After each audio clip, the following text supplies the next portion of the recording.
Hello viewers, আসসালামু আলাইকুম। কেমন আছেন সবাই? আশা করি ভালো আছেন।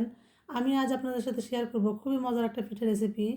তো প্রথমে এখানে আমি আতপ চালের আটা নিয়েছি, তারপর দেব চিনি, গুঁড়া দুধ, কোরানো নারকেল, একটা ডিম। অবশ্যই এখানে নারকেলটা দেওয়ার চেষ্টা করবেন, তাহলে কিন্তু পিঠাটা খেতে অনেক মজা লাগে। এবার সব কিছু একসঙ্গে ভালোভাবে মেখে নিব। আমি এখানে কিন্তু কোনো পানি ব্যবহার করতেছি না। তারপরে এভাবে মাখানো হয়ে গেলে একটা পিঠার ছাঁচে আমি তেল ব্রাশ করে নিব।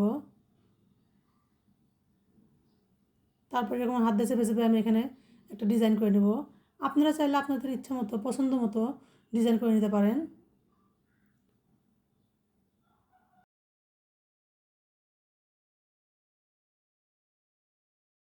এভাবে আমি সবগুলো পিঠা তৈরি করে নিব। তারপর চাইলে আপনারা এভাবে কাঁটা চামচ দিয়ে এভাবে ডিজাইন করে নিতে পারেন।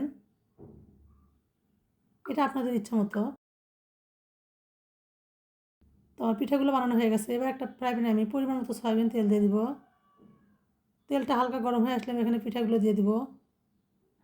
এই পিঠাগুলো কিন্তু অবশ্যই হালকা আঁচে ভাজতে হবে, না হলে ভিতর থেকে কাঁচা থেকে যাবে, উপরে পুড়ে যাবে, আর খেতে ভালো লাগবে না।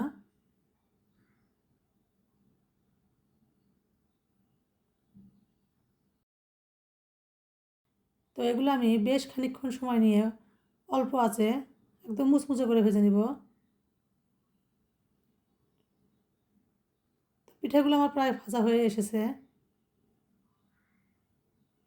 এবার এগুলো আমি তেল ঝরিয়ে উঠিয়ে নিব। তো এভাবে আমি সবগুলো পিঠা ভেজে নিব। এই পিঠাটা খেতে কিন্তু খুবই মজা লাগে। আপনারা এভাবে একবার ট্রাই করে দেখতে পারেন। আশা করি ভালো লাগবে। Thanks for watching the video.